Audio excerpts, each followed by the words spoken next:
Page 94, the Private Eye Podcast. Hello and welcome to another episode of Page 94. My name is Andrew Hunter-Murray and this week it is a 1500th issue anniversary bonanza spectacular. Private Eye's been going for 1500 glorious editions, and so everything we do and say on this week's show is going to be celebrating that. We've got the magazine's editor, Ian Hislop, talking about why the magazine is still going after so many years. We will hear from the mysterious, never-before-heard voices of Sheila and Jeff, who sit up on the third floor and do a lot of very important managerial stuff, we gather. And we end with what else but a quiz. This week's magazine has a full 50-question quiz in it, so I've decided to put together a bonus quiz for the quizmaster, Adam McQueen. But first, why is Private Eye still going so many years after its 1961 debut as a tiny yellow magazine on about 8 pages? I asked the Eye's editor, Ian Hislop, exactly what is the secret of its ongoing success. I think it's still going because the essential satirical impulse is still there. And 1,500 issues on, if you look at the first issue, they were essentially having a go at the Tory party and wondering who was going to take it over. So I don't think public life changes that much in this country. I suppose the real answer in the end is we're still going just because the readers still want us to be going. If I look back at the history, there are certainly times where we were not only reliant on them to buy the magazine, but to bail us out from the various rather desperate court cases, which I seem to have landed us in, and my predecessor Richard Ingram's even more before that. So we're very grateful to the readers on all fronts. They're still sending in, well, quite large contributions to the mag in terms of what they spot and what they know. I mean, half the best stories just come from people telling us things. So we're still going because the readers want us. We are very well managed, which if you look at a lot of media companies, they aren't. And I would have to say we have a very good managing director in Sheila Molnar, who obviously is my employer, so this one's straight in the OBN. And of course I would have to say there are terrific contributors. I mean, from the 1,000th issue, we've lost some of the old names, but we've got new and I think equally impressive people. I mean, if you want to read about this, obviously there's Adam McQueen, and he's written a book about the Eye, and Nick Newman, who's written a book about the cartoonist, so that should cover most of the credits. Craig Brown and Francis Wheen, who again remain unchanging but impressive. And there's the longest-serving journalistic contributor in the magazine, which is Slicker, which is Michael Gillard, who writes the In the City column, as he has done for an enormously long time. Very good one in the 1,000th issue. This week you'll be amazed to know that there are problems still in the City of London, and that if you look, say, at people who invest your money, some of them don't seem to be doing it terribly well and won't give it back to you. So, again, there is a plus ça change, or plus ça loose change, as we say. We've been having a look at issue 1000, so that was in about 2001, so it was early days of the Blair administration. We thought it might be late days, but it turned out to be early days. And what's amazing is how many of the things are still cropping up. So there were stories about whistleblowers in the NHS not being treated well and being suspended for raising concerns. There were stories about Richard Branson maybe having a bit less money than he kept saying he did. It's incredible to see these things still relevant now. Yes, I noticed that there were jokes about a young Vladimir Putin waging war and not being entirely honest about it. There were jokes about the prospects of the Troubles in Northern Ireland returning due to bad government policy. There was even a piece about the young Piers Morgan keeping his job at the Mirror in those days while everyone else was sacked. Gosh, where are they now? Yes, again, we hear so little about him. So again, a lot of the media landscape is pretty much the same. I mean, the one thing I'm glad to see has changed on the front of the 1,000th issue, there was the photograph of Andrew Neil with his young companion, which we've stopped running because things changed and Andrew Neil got married. So that was the end of that joke. And I also noticed on the front of the 1,000th issue, there's Steve Bell, the cartoonist, has obviously thought it was funny at the time, has put in a caricature of a strange-looking person dressed as a choir boy praying in a surplice, which appears to be me. Humbugging Anglican, I think, was the tenor of the attack. So, there we go. I mean, in issue 1000, Paul Foote was still here, the great campaigning journalist, and When he died, I had to employ at least 3 other people to replace him. But fortunately, the hard journalism section in the back is now longer and bigger and still proving pretty effective. So, yes, I mean, there are new areas and there are all sorts of things that have changed. I mean, there's an energy column now about whether we can keep the lights on at all and whether any sort of energy change is possible. So, I mean, we keep adding. I think the truth is we try and remain, if not exactly cutting edge, because I think I would be pushing it, but again, having a proper look at the new industries and the new issues that turn up. I had a brief look back at issue 500, and these days the magazine is about double the size it was then. There is just so much more stuff in it. Is it knackering reading double the stuff you used to?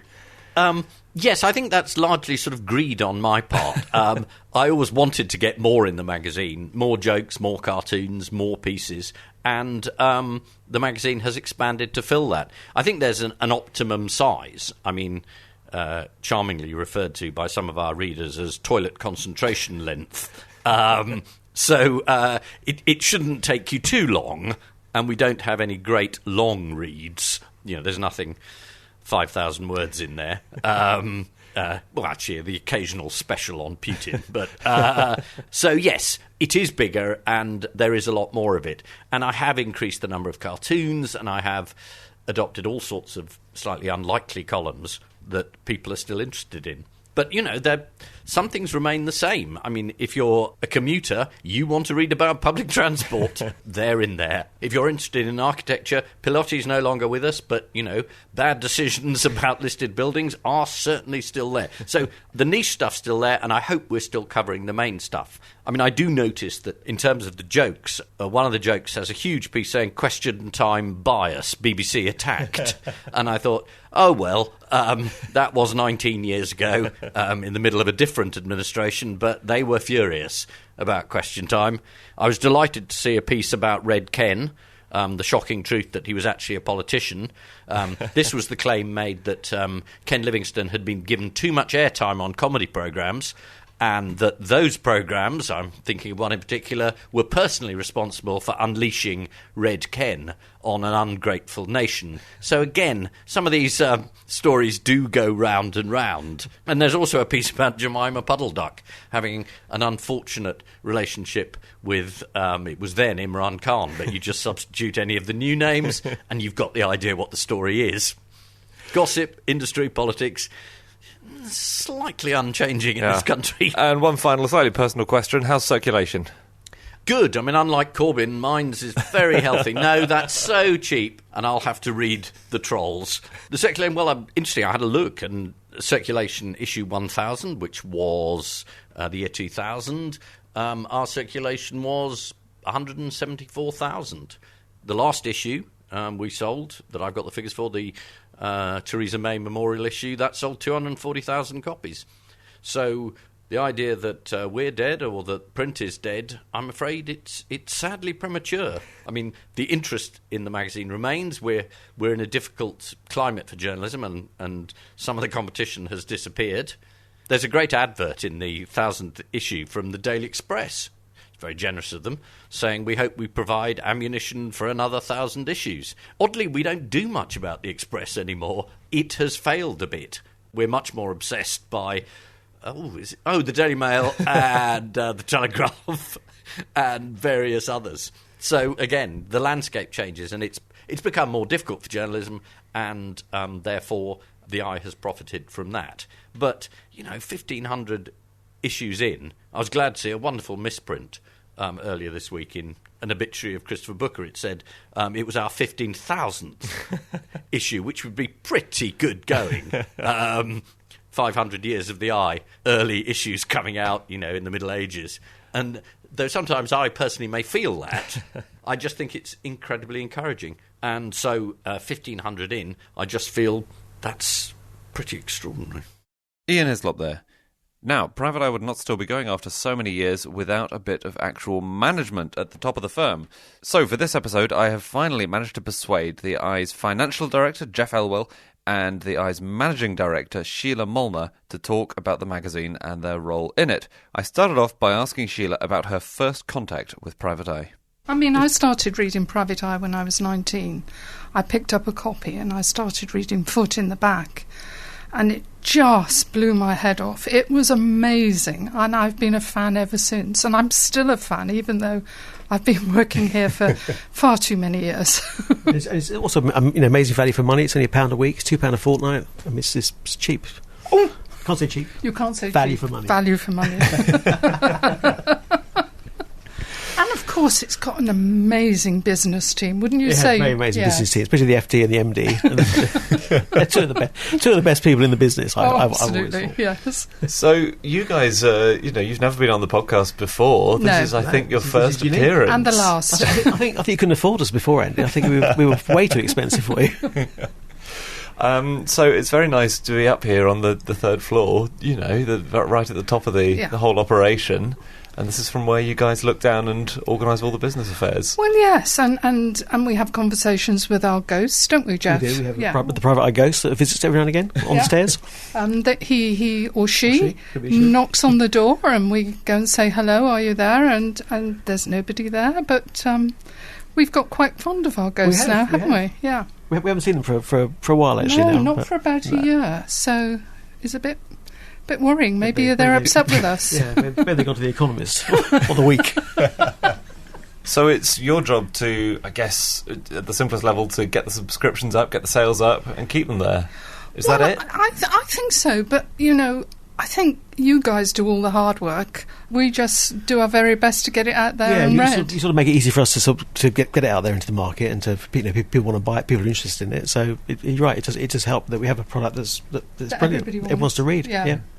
So there's a thing about the covers which I'm always interested about. So I've spoken to Adam McQueen about his, the public vote on all the covers. Yeah. And I know that you guys can tell whether a magazine is going to sell well or badly depending on who is on the front cover. Is that right? Yes, I think so. We have a really good... It tends to be a politician that don't really help, do they? No. So Theresa May. Boris never sells. People he's a big turn-off to people. Really? Yeah. Theresa May, Cameron. Yeah, Tony Blair. Nobody. Brown, definitely Gordon Brown. Gordon Brown, oh my God. Now, I would have thought that having a colourful character like Boris on the front of the magazine would help sales, but you're saying no? No, you can track our sales by the cover. So the editor usually says, which cover do you want? And we say that one. And so he says, right, well, I'll have the other one. So now we play double bluff with him. We say we want this one when we really want that one. But now he knows that we play this game. So we have a triple order. Well, we split the vote, don't we? So I'll say one and she'll say the other one. We'll see what Ian goes for. So who is cover catnip then? Who does work? Trump did well, Bin Laden, I shouldn't be a terrorist. I should have been accountancy. Wow, not much call for him anymore, though, sadly. No. But that sometimes a cover will work that you thought, oh my God, never thought that would take off. Sometimes when we just do a text cover, like Stockpile This Magazine Now does as well. Something that's different, really. And I think Twitter, you get an instant response. You know which cover is going to do well because you can tell by the number of times it gets retweeted. Yeah. You sort of want it when we pick it up, look at it and read the joke and go, oof, that's a bit near the mark. They're the ones I think work really well. Yeah. Okay. Because that's what most other people don't do they? Yeah. But also I think the covers where we tell people exactly what they're thinking, but they hadn't realised they were thinking it, because sometimes I read the magazine and think, that's so obvious, but it's so clever. Sheila Molnar there, and before her, Jeff Elwell. Now, staying with the subject of covers for a moment, out of the 1,500 covers, a lot of people ask what is the best or people's favourite one. And so, this time around, there is an actual public poll about which eye cover is the greatest of all time. Adam McQueen has been running that poll and making sure everything happens in a free and fair manner. So I spoke to him about the shortlist, which is, of course, available to see in black and white and all the other colours in the latest edition of the magazine. Amazingly, they are all very recent. The earliest one is 2011, which is the Gotcha cover at the time of the closure of the News of the World. We've got the Woman Has Baby, still a perennial favourite and bandied around again on Twitter when another woman had a baby earlier this year. We've got the best of the Prime Ministers. I was expecting, we went right back to Harold Wilson with this one. But the reader's favourite was Theresa May's one when she turned up. She did that extraordinary curtsy to the Queen. And our cover had the Queen saying, "How low can you go?" And Theresa replying, "I've appointed Boris as Foreign Secretary." Seemed funny at the time, and now he might actually be succeeding her. We got the Hope and Grope cover, which is one of those beautiful graphic covers. It's this the odd thing. We're known for the photo bubble covers, but readers really love it when we do something totally different. And that was a good example of that. And one that didn't quite make the shortlist, which was voted on, was one of my favourites, which was the GM food one back in the 90s when the Blair government were looking at legalising trials of GM foods. And it's just, I don't even know where we got the photo from, but there's this amazing face made out of vegetables, presumably an entry in some competition at a village fete or something somewhere. And the caption just says, "Blair gives assurances," and he's saying, "There is nothing to worry about." And Jacob Rees-Mogg finally makes up the five that are now open to the public vote from February last year.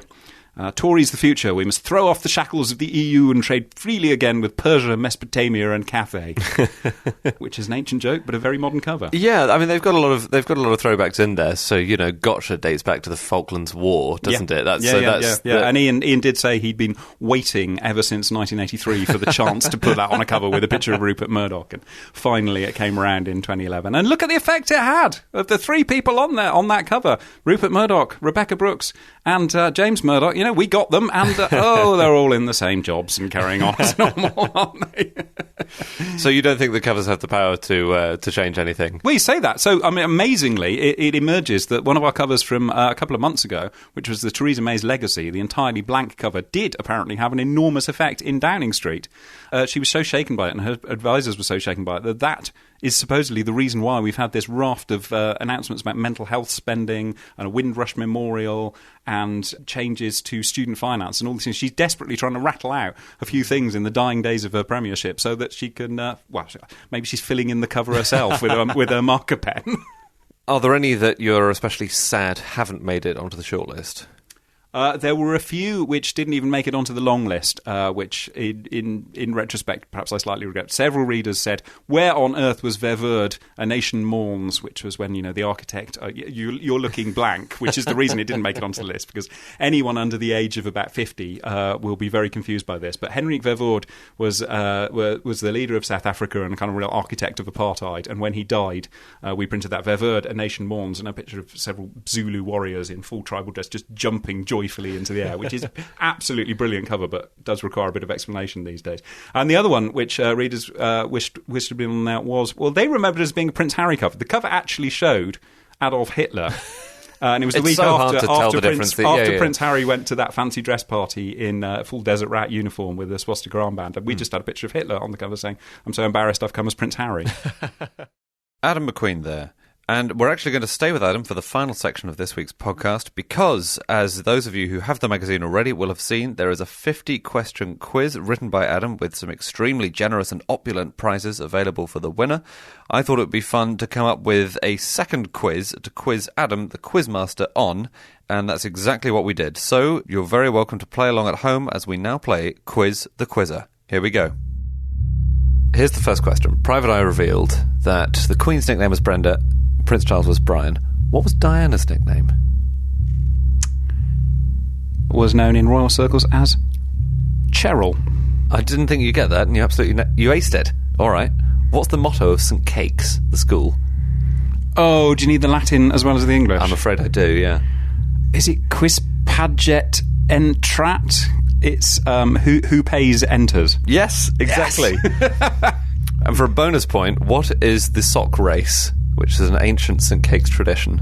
Oh, God, I'm going to have to guess at that one. It's going to involve violence, isn't it? So it's going to be putting billiard balls in socks and hitting the first years or something. It's not quite it, I'm afraid. It's close. It's two teams attempting to kill each other in a sea of mud using only socks as weapons. Oh, fair enough. Who was the first person to cancel their subscription to the magazine? Oh, it was a peer, because we've still got the letter and it's on House of Lords notepaper. And it says, how marvellous were your early issues, but how deplorable now. It was the Marquis of Abergavenny. Yes. I can't tell you whether it was first, fourth, fifth or 16th Marquis, but will that do? Yeah, that will do. It was in May 1964. He wrote, "It has deteriorated so much in the past 6 months that I do not wish any further issues to be sent to me." If only he could see it now. Who is, as far as we are aware, the only private eye seller to be in the Rock and Roll Hall of Fame? That would be a young buck who was selling copies around the LSE in the 60s, wouldn't it? That would be Mr. Mick Jagger. Yes, it absolutely would. The Coach and Horses was Private Eye's lunch venue for over 40 years. Why was it picked as Private Eye's lunch venue? For the very good reason that it was the closest pub to the then office in Greek Street. Certainly wasn't for the food, which was truly, truly atrocious. You've got every single one right so far. I wish I'd written some more fiendish questions. Because I ate enough food at the Coach and Horses that's indelibly seared into my memory. Which of these was not a prospective name for Private Eye magazine in the early years?